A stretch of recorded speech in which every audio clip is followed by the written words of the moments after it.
بسم الله الرحمن الرحيم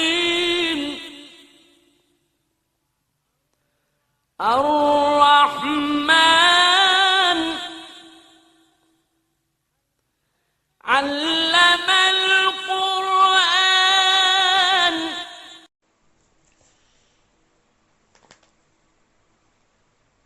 بسم الله الرحمن الرحيم وبه نستعين إنه خير ناصر ومعين. الحمد لله رب العالمين والعاقبة للمتقين والصلاة والسلام على رسول الله الأمين وعلى آله الطاهرين لا سيما بقية الله في الأرضين. روحي وأرواح العالمين لتراب مقدمه الفداء ولعنة الله على أعدائهم أعداء الله إلى لقاء الله. أما بعد، اللهم وفقنا لما تحب وترضى. Allahın lütfü inayetiyle inşallah məntiq dərsində bizim ikinci dərsimiz də artıq. Biz bu dərsdə məntiq elminin mövzusu və məntiq elminin faydası ilə tanış olacağıq. Məntiq elminin mövzusu, biz neçə dənə elmlər ki keçirik, bu elmlərdə hər bir elmin mövzusu olmalıdır ki, elm onun ətrafında və ona aid olan məsələlərdən bəhs edilir. Yəni, həmin elmdə nə söhbət açılırsa, həmin o mövzu ilə əlaqəsi olmalıdır və illa o elmlə həmin söhbətin açılmasının mənası daha yoxdur. Məntiq elminin mövzusu iki dənə şeydir. Biri tərifdir, biri də istidlal. Tərif nədir? Tərif budur ki, insan əlində onda olan məlumatlarda əsasında məchul bir şeyi aydınlıq getirir. Bu aydınlıq adicə aydınlıq getirməyə, onu başa salmağa, adi şəkildə başa salmağa deyirlər tərif. Məsələn, hər bir uşaqlar dil açandan sonra valideyndən bir çox şeyləri soruşurlar. Bu nədir? Bu sualı insan ta ölənəcən verir. Onun üçün məchul olan şeylər çoxdur. Bu nədir? Bu nədir? Sualına cavab verdikdə hər nə cavab veriləcəksə, ona tərif deyilir. Yəni, o bilinməyən bir şeyi getirilən aydınlatma prosesi tərif adlanır. Aydınlatma prosesi tərif adlanır.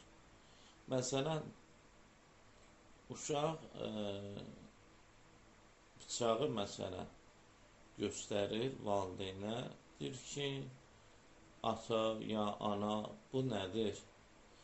Deyirsən ki, iti bir dəmirdir. Məsələn, bunu çörək kesməklə görürsən ki, istifadə edirik. Dəmirdir, yəni materialı dəmirdir və itidir, yəni hələ belə dəmir deyil. Bunu ilə çörək məsələn kesirik. Bıçağa uşağın səviyyəsində başa düşəcəyi tərzdə tərif deyildi. Və orta məktəbə daxil olduqda hər bir uşaq, hər bir elmi yiyələnlikdə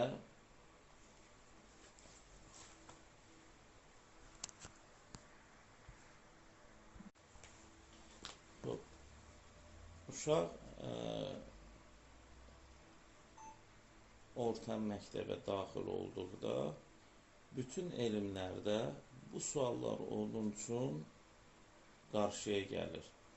Bilmədiyi hər bir şey barəsində sual edir və o suala düzgün tərif axtarır. Bəzən düzgün tərif almadıqda başqa birindən soruşur. Bu insanın xüsusiyyətidir. Bilmədiyi bir şey barəsində ya özü axtarış edir, tapır, ya o məchul bir şey özü tapmasa, başqasından kömək alır. Diqqət edin burada. Ondakı olan məlumatlar əsasında həmin bir şey məlum olsun, anladılsın, ondakı olan məlumatlar əsasında. Ona görə məsələn, fikir verirsiniz, universitet müəllimin, məsələn, doktoranturada dərs deyəcək bir ustadı, müəllimi getirib ibtidai şəkildə, ibtidai sinifdə dərs deyən müəllimi yerinə qoymazlar. Niyə? O üçün bir şeyi açıqlama getirəcək. İbtidai sinif müəllimindən də çox dəqiq açıqlama getirəcək, dəqiq tərif getirəcək. Amma bir dənə problem var. O, özündə olan məlumatları əsasında tərif eləyəcək. Qarşı tərəfin dəki məlumatlar nəzərə alınmayacaq. Ona görə tərifdə bu şey. Xoş, məntiqin bir mövzusunun biri bu tərifdir. Yəni, hər hansı bir şey barəsində tərif. İndi bir dənə biz diqqət edəyik. Aya tərif etməyi bizə öyrədir, ya düzgün tərif etməyi bizə öyrədir. Fərqli şeylərdir. Bir tərif etməyi öyrədir. Bundan məntiq bəhs eləmir. Hər bir sual üçün insan özü ya kimdənsə kömək alırsa, tərif deyirsə, o tərif eləyir. Məntiqin bunun ilə bir adiyyəti yoxdur. Məntiq hər bir elmdə düzgün tərif olunma, xətasız, səhvsiz tərif olunma məsələsi ilə, mövzusu ilə bəhs edir, mövzusundan bəhs edir. Düzgün tərif olma, nə tərif etmə. Tərif etmə hər bir insanın işi ola bilər. Amma düzgün necə tərif olunmalıdır, bu artıq məntiqin mövzusudur. Düzgün necə tərif olunmalıdır, səhvsiz, xətasız necə tərif olunmalıdır, bu məntiq elminin mövzusudur. Bu bir. İkinci məntiq elminin mövzusu budur. Biz indi bu ad qoydusudur. Hələ mərəkə bundan sonra başlayır. Tərif barəsində mümkündür biz 3-4 ay elə dərs keçək. Yəni elə deyil ki, rahatdır, işimizdə qutardı tərif belə. 3-4 ay biz incəlikləri təhlil eləmək üçün 3-4 ay bu tərif necə düzgün tərif olunmalıdır bir şey, onun bəhsini eləyəcək inşallah. İkinci istidlal və yaxud hüccət və yaxud bizim öz dilimizdən də dəlil getirmə. Daha doğrusu düzgünü bu cürdür. Düzgün dəlil getirmə. Düzgün istidlal edilmə. Düzgün hüccət getirmək. Bu da məntiq elminin mövzusudur. Bu necə olur? Məsələn, deyildi ki, bu misal çəkirəm, uşağa dedim ki, bu bıçağıdır, tərifi də filandır. O mümkündür sonra dəqiq məsələ bu cürdür. Görsən, artıq dəqiq məsələ bu cürdür desə, ya həqiqətən məsələ belədir, yəni artıq tərifi başa düşür. İndi tərifin düzgün olub olmaması üçün dəlil tələb eləyir. o dəlil getirmə prosesi, o istidlal, hüccət, daha doğrusu düzgün istidlal, düzgün dəlil getirmə, düzgün hüccət getirmə prosesi məntiq elminin mövzusudur. Orada başlayacaq, məsələn, qiyas qurmağa. Misal üçün, sual verir ki, misal, Əli tanıdım filan kəsdə. Əli kimdir? Məsələn, Əlini mənə başa sal ki, kimdir? Deyirsən ki, Əli insandır. Hər bir insan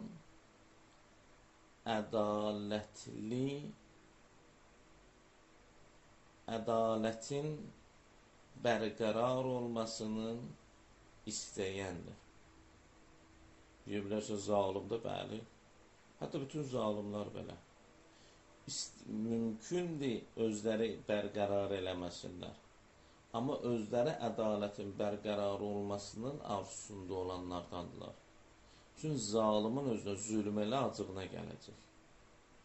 Elədi ki, onun özünə elə acığına gələcək. Məsələn, ona görə hər bir insan, istəyir zalim olsun, istəyir ədalətli, ədalətin bərpasını istəyir.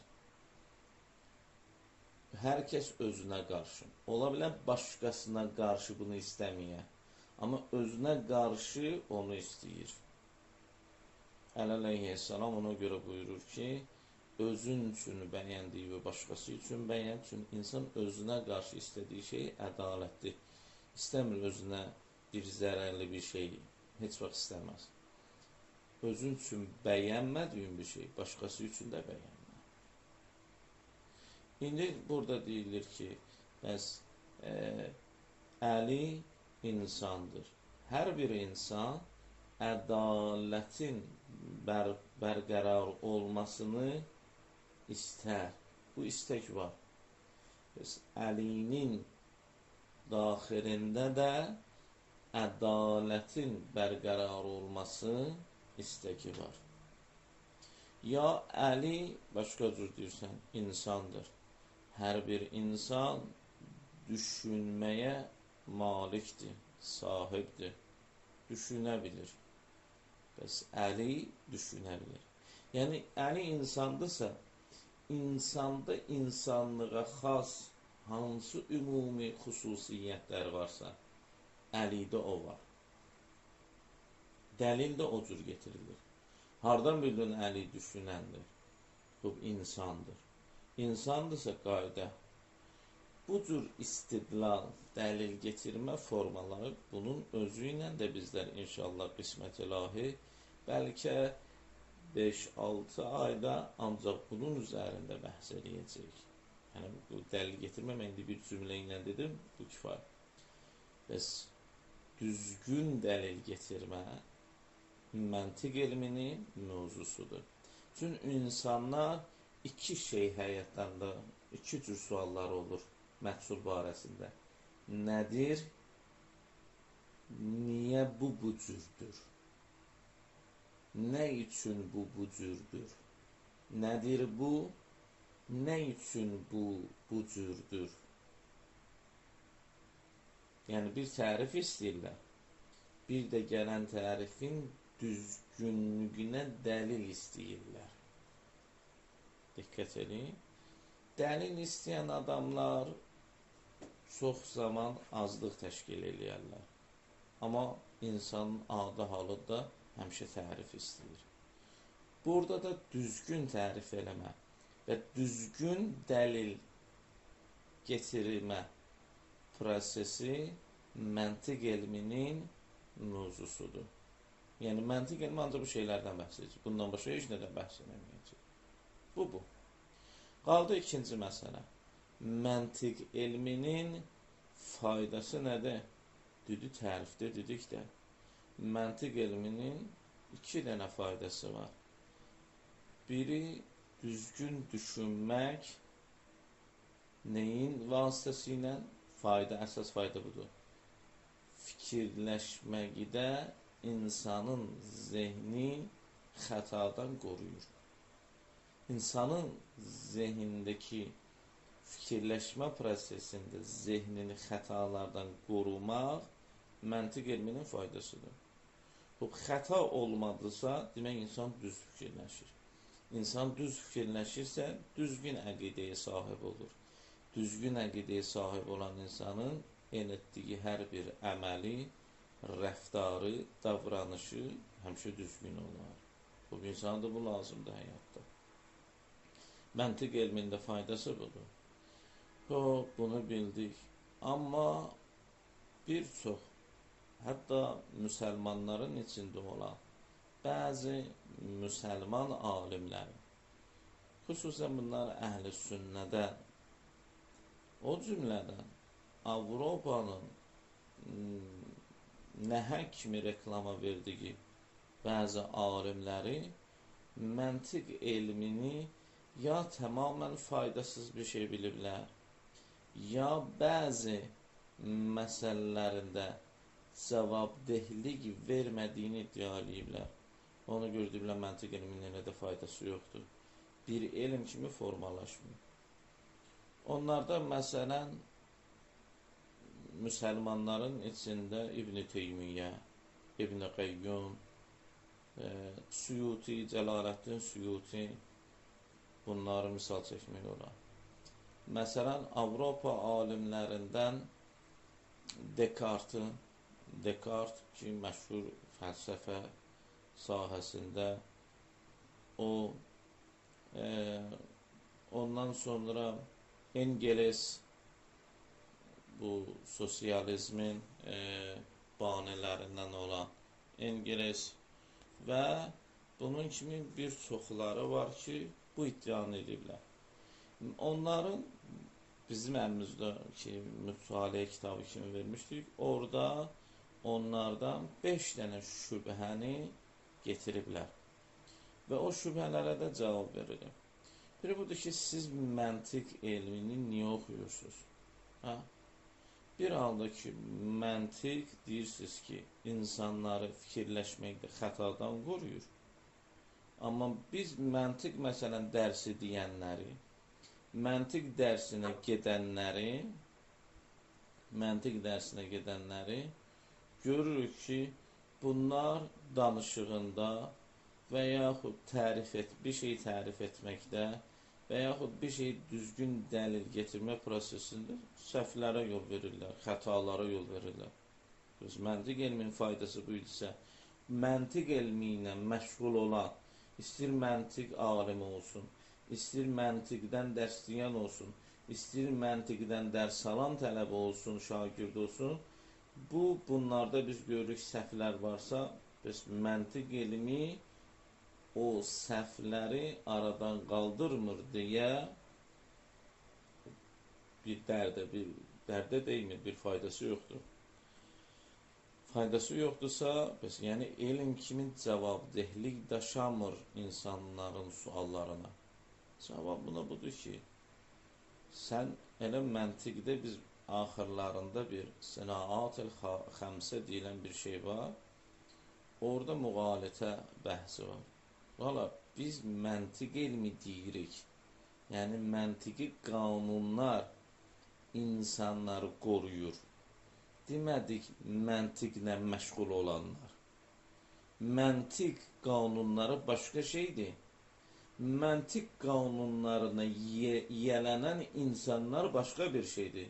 Sən onun hökmünü buna niyə verirsən? Fikir verdiniz? Yalnız yəni birinci dərsdə bir də misal çəkdik. Dedik ki, yarasa quşdur. Hər bir quş yumurta qoyur. Bəs yarasa da yumurta qoyur. Görürsən? Oradan dedik səhvə yol verir. Burada da biz deyirik məntiq qanunları insanları xətadan qoruyur düşünməkdə. Demədik məntiqçilər qorunurlar. Məntiqçilər məntiqi qaydaları riayət eləsələr, bəli, onlarda heç bir xəta baş verməz.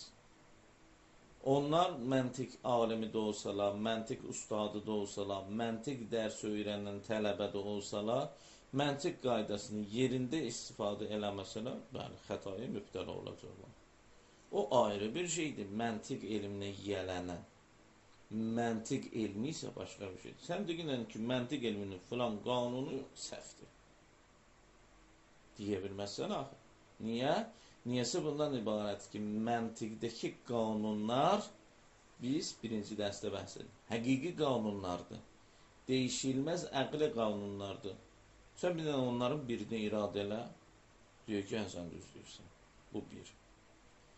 İkinci işqal. Deyir ki, siz ki gəlib deyirsiniz ki, məntiq köməkçi elmdir, başqa elmlərə kömək edir və məntiq elminin sayəsində başqa elmlər inkişaf eləyib, tərəqqi eləyib, boş söhbətdir. Bugünkü dünyada kəşflər təcrübələr əsasında və müşahidələr əsasında olub. Heç biri məntiq, hansı ixtiranı eləyən məntiq dərsini oxuyub, məntiq elminə yiyələnir. Hamısı təcrübələrin əsasındadır. Hamısı müşahidələrin əsasındadır. Bunu ilə inkişaf gedir. Bu məntiq elmi olmasa inkişaf getməyəcək. Cavab bundan ibarətdir. Bunlar da bir yerdə səhv edirlər. Birinci, bu da sizin o dediyiniz təcrübə və müşahidələrin hər birinin daxilində məntiqi bir qiyas yatıb. Məntiqi qiyas nədir? Bəhs eləyəcək qiyas dərsində. O indinin bəhsidir. Onun əli özü 2 ay, 3 ay vaxt aparacaq bir şeylərdir. Əslən, qiyas nədir? Qiyasın növləri nədir? Şərtləri nədir? Necə düzəlir? Onların bəhsləri bir-bir. Bu, hər bir təcrübənin əslində, niyə bu təcrübəsinə etimad eləyir? Əqli qanun ki var, ona söykənərək öz təcrübəsinə etimad edir, bu qərarı çıxardır. Lazımdır, biz deyəcək, məntiq 2 cürdür. Məntiq əslində insanların fitrətində, hər bir insanın ağlında olur, fitridir bu, məntiqi qanunlar. Çünki həqiqi qanunlardır. Allah bu qanunlarla insanları lütf edib ki, insanları bir idarə edirlər özlərini. Və illa insanlar bir-birinə əlaqə qura bilməzdilər. Bu qanunlar olmasın. Məntiq elmi o gizlində olan qanunları kitaba köçürüb, kəşf eləyir, gizlindəkini aşkara çevirir. Belə məntiq elmi başqa yeni təzə kəşf olunan Amerika zat deyil. Hər birimizin daxilində olan, əqlimizdə olan qanunlardır. Əqli qanunlardır. Onun üçün mümkündür bir insan məntiq dərs oxumasın, məntiqə aid kitab oxumasın. Amma öz içində o qanunlar var. Ona görə onu ilə hökm verir. Onu ilə tərəqqi tapır. Görürsən, Allah-u Teala da əqlinizi işə salmırsınız. Quran əfəla təqilundan məqsəd, təşurundan məqsəd, yəni əqli qanunlarınız var sizin üçün. Onu işə salın, düzgünü tapacaqsınız. Görürsən, Allah da məntiqlə Quranda müraciət edir. Quran məntiqi kitabdır. Məntiqsiz kitab deyil. Bu da bu. Biz hər bir o təcrübənin tərkibində ki, o təcrübə insan özünün içində əqlində olan, sən onu təcrübə kimi göstərsən. Amma niyə bu təcrübə sən etimad elədin? Hansı dəlil əsasında? Öz məntiqi, əqli dəlil əsasında. Sən deyirdin, köməkçi elmdir, Allah köməkçi elmdir. Üçüncüsü deyir ki, məntiq, siz ki dərslər keçirsiniz, bunlar surətlər, şəkillər, formullar barəsində qaydalardır, qanunlardır. Məsələn, birinci qəziyyə, məsələn, qiyasda cüzdən kulliyə, sonra kullidəki hökmin cüz'iyyə. bu cüzü sabit edirsən ki, bu kullidəndir. Bu kullinindəki olan kullu qanunu hökmünü verirsən cüzüyə. Qiyas. Siz bu düzdür, bu. Amma insanlar maddə, yəni qəziyyələrə olan cümlələr, o sözlərin necə istifadə olunması, artıq qayda sizdə düzdür. Amma o qaydalara, o qəlblərə yerləşəcək sözlər barəsində sizin bir ideyanız yoxdur. Siz maddəni xətalardan qorunmağındansa, qəlblər hə, amma qəlb olsun, ona saxta bir maddə tökülsə, qəlb olmağına olsun, alınacaq bir şey yenə də saxta olacaq. Cavab budur ki, sənin yəqin məntiq elmindən elə də xəbərin yoxdur. Məntiq elminin əsas hissəsi düzdür qəlblərdən, düzdür formullardan bəhs eləyir. Amma biz sənəat-ül xəmsədə maddədən də bəhs eləyəcəyik. Elə deyil ki, məntiq elmi. Məntiq elminin 2/3 o qanunlardırsa, 1/3 o qanunları, o cümlələri, sözləri necə və nə cür yerləşdirməliyik. Ondan da bəhs edəyik. Kimsə nə dedi? Sən oxumamısan, biz sənin üçün dinləyək. Vaxtımıza da indi proqram göstərdi ki, az bir vaxt qaldı. Sonraki məsələ. Son dördüncü bir şübhə. Şübhə budur ki, insanlar fitrətən bir səhərdən sən deyirsən ki, məntiq qanunlara sahibdirlər. Da məntiq elmini niyə oxusunlar?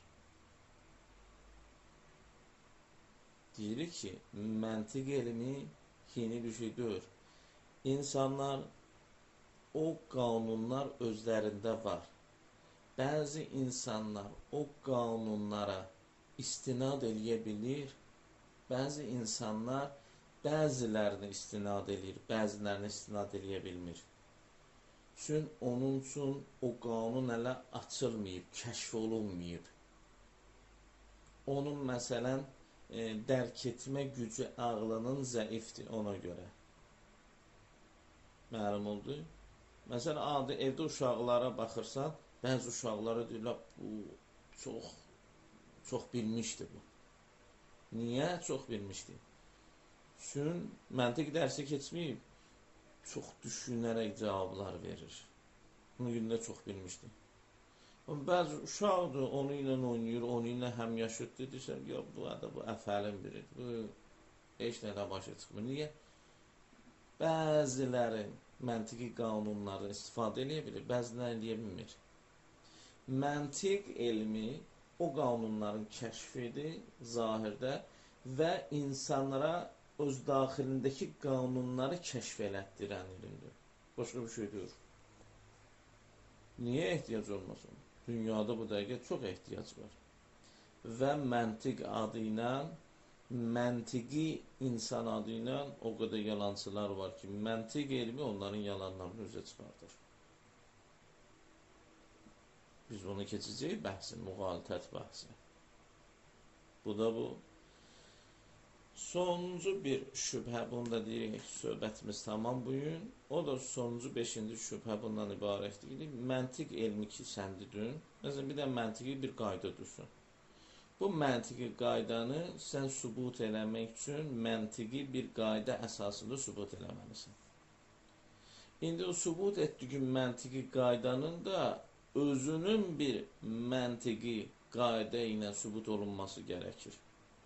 Və bu ondan, o bundan təsəssür əmələ gəlir. Vaxt azdır, mən qısa deyirəm. O qanunu sübut eləmək üçün bir başqa məntiqi qanun. Bu məntiqi qanunu sübut eləmək üçün bir başqa məntiqi qanun. Ya Allah, da bu məntiq dərsi olmadı ki. Cavab budur ki, yox. Hər bir evi tikəndə onun əvvəl özülünü qoyurlar. O özünün üzərindən o binanın üstünü düzəldirlər. Məntiqdə də bu cürdür. Elə deyil ki, bu daşı qoymaq üçün başqa bir daşa ehtiyac var. Başqa daşı qoydunsa başqa bir daşa ehtiyac var. Var. Amma özül var. Didik mövzu var. Məntiqin mövzusu var. Və məntiqin mövzusu, o ilk özül məsələləri insanda olan, hamı insanlarda olan ki, hamının yekdilliklə, o dərrakəsi zəif olanların belə qəbul elədiyi bədihi qanunlar var ki, keçəcək onları. Onların ibtida məlumatlar, bədihi məlumatlardır ki, insanlar həmin o ibtida məlumatların əsasında qururlar, bu qaydaları ələ getirirlər. Orada da ehtiyacı olur. Əgər kök var, bünövrə varsa, qırağa çıxma ehtiyac yoxdur. Bünövrə budur. Bu məlumat. Onun üzərindən ya Allah, birinci mərtəbəni, ikinci mərtəbəni, belə la 25-ci mərtəbəndə düzəldə bilərsən. Heç bir problemi yoxdur. Çünki özül var. Özül varsa, bünövrə varsa, o bünövrədə bünövrə bədihi məlumatlar əsasındadır ki, hər bir insanda bu var. Hər bir insanda bu var. Və ona görə biz məntiq elminin bugün oxuduq, xülasələşdiririk. Mövzusu nədir? Tərif və hüccət deyilsə və yaxud istidlal deyilsə, əslində düzdür. Düzgün tərif etmə qaydası və düzgün dəlil getirmə qaydası məntiq elminin mövzusudur. Faydası insanın fikirləşərkən zehni xətadan qorumaqdır. Buna 5 tür, bu çoxdur ya, 5 dənəsi zikr olunub o bizim mütaliə kitabımızda. O qeyd olunub, ona da cavablar verilib. O 5 dənə.